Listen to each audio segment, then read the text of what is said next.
네, 안녕하십니까. 네, 안녕하세요. 문현진 멘토입니다. 네, 동북제강 18,000원에 10%입니다. 뭐 공교롭게도 방금 봤던 상담하고 거의 뭐 그러니까요. 비슷해요. 맞아요. 네, 비슷해요. 이건 어쩔 수가 없어요. 그냥 이게 더 높았는데 네. 조금 투하매수하고 또 세 가지로 나누어졌잖아요. 네. 보통 그래. 이제 이게 나누어질 때 있잖아요. 네. 회사가 분할 상장을 할 때가 있어요. 뭐 홀딩스 남고 뭐 하나는 이제 제강 이렇게 네, 해갖고 뭐 네. 남고 이렇게 돼버릴 때 보통은 첫날 팔아 버려야 돼요. 원래 첫날 맞아요. 또는 첫 네. 시세 나올 때 이때 안 팔면 수익 뭐 얻는 게 없어요. 왜냐하면 이게 분할 상장을 할 때 애초에 손실 안 나게 분할해 주거든요. 네네네. 들고 있는 사람들 입장에서는 이거 이렇게 분할해주고 저거 이렇게 분할해줄게요 해가지고 분할해버리고 나면은 한쪽은 수익이고 한쪽은 손실이에요. 보통 그래요. 그래서 그거를 둘이를 이렇게 합산해보면 보통 둘 다 팔아버렸을 때 거의 본전으로 나올 수 있어요. 근데 시간이 지나고 나면요. 대부분의 종목들이 둘 다 빠져가지고 둘 다 물려요.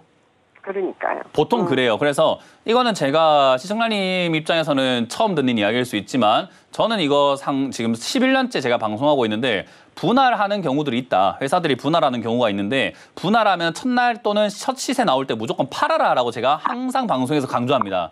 최근에도 이야기하고 있는 신규 상장주는 사면 3년 동안 물립니다라고 하는 거를 똑같이 이야기하고 있는 거랑 똑같아요. 그러니까 여러 번 이야기하는 만큼 제 입장에서는 답답하고 아쉽죠. 그 시청자님이 제 이야기를 먼저 들었다면 저 당시에 저를 알았다면 얼마나 좋았겠냐라는 아쉬움 남지만 뭐든지 시간 지나가면 아무 의미가 없어요. 그럼 이제는 대응 전략이나 짜야죠. 어떡합니까? 그래서 지금은 대응 전략이나 생각합시다. 이건 잘못된 건 이제 충분히 이해됐죠. 왜 이렇게 됐는지는.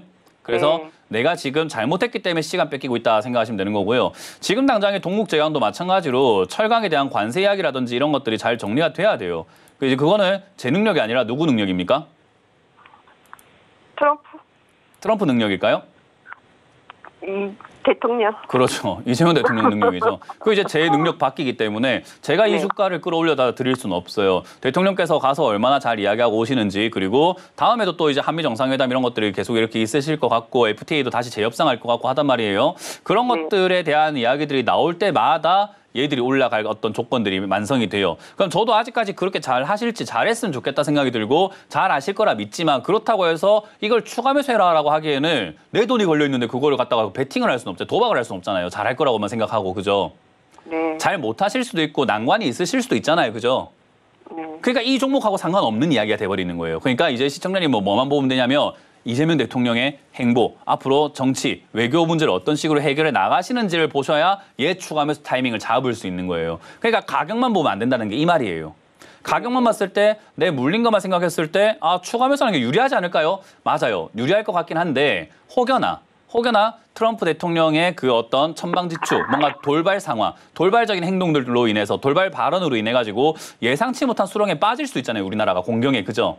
네. 그럼 얘가 폭락이 나와요. 그러면 그거에 맞춰가지고 또 추가하면서 타이밍이 달라질 수 있고 더 싸게 살 수 있는 기회가 있을 수도 있다라는 거죠. 그러니까 오늘이냐 하면은 아니라는 겁니다. 그래서 저는 뉴스를 좀 더 봐야 된다. 이게 제가 늘 이야기하는 상황 좀 보고 합시다라는 거예요. 그래서 사실 이번 주가 철강 관련주라든가 이런 관세 관련주들은요. 관망 유지하시는 것이 좀 좋다 생각이 들고요. 오히려 철강은 두드려 맞을 것 같은 그런 상황인데 지금 주가가 안 빠져가지고 악재가 생기면 폭락 나오거든요. 근데 다른 쪽들은 의외로 관세 관련주도 괜찮을 수 있어요. 자동차라든지 이런 쪽들은. 그러니까 그쪽이 아니라 제가 아쉬운 거예요.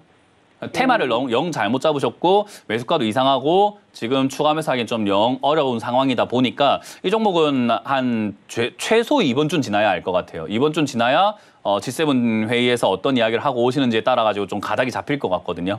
어쨌든 대통령이 이제 첫 외교 하시는 거잖아요. 그죠? 그럼 국민 입장에서는 어느 정도 실력인가? 테스트 해보는 자리라고 생각해 볼 수밖에 없어요. 그러면 이 자리에서 얼마나 해오시냐에 따라 가지고 이 종목에 대한 생각도 많이 바뀌겠죠. 저는 지금은 판가름하기가 좀 어렵다고 봅니다. 그래서 관망할 수밖에 없고 홀딩하자, 추가하면서는 아직은 아니고 해오신 다음에 보자라는 이야기를 할 수밖에 없겠네요. 그러면 한 열흘 있다가 전화 한번 다시 해볼까요? 그렇죠. 일단 그 대통령께서 어떤 이야기 하는지부터 먼저 보시고 네. 갔다 온 다음에도 정상회담 이야기 계속 할 거 아니에요. 그죠? 네네. 그리고 어떤 성과가 있는지에 따라 가지고 좀 달라진단 말이에요. 그러니까 그것 좀 보고 합시다. 아직 시간이 안 지나 저도 시간을 좀 빨리 돌리고 싶네요. 빨리 다음 주 됐으면 좋겠어요. 그냥. 뭐 알 수가 없잖아요, 지금. 네네네. 그러니까 알 수 없는 내용이 돼버리는 종목이 철강 관련주입니다. 그래서 지금은 좀 입에 침을 꼴깍 삼키면서 좀 노심초사하게 바라보시면서 뉴스 많이 보세요. 지금 뉴스를 보셔야 돼요. 네. 아시겠죠? 이 종목 보고 계시지 마시고. 던져버리고 던져놓고 살았거든요. 뭐라고요? 아, 이거 던져버리고 살았거든요. 그러니까 제가 지금도 안 더 보고. 던져버리고 저 대통령 뉴스 보시라고요. 아, 예, 예. 그래가지고 또 멘토님 전화 드릴게요. 네. 네, 감사합니다.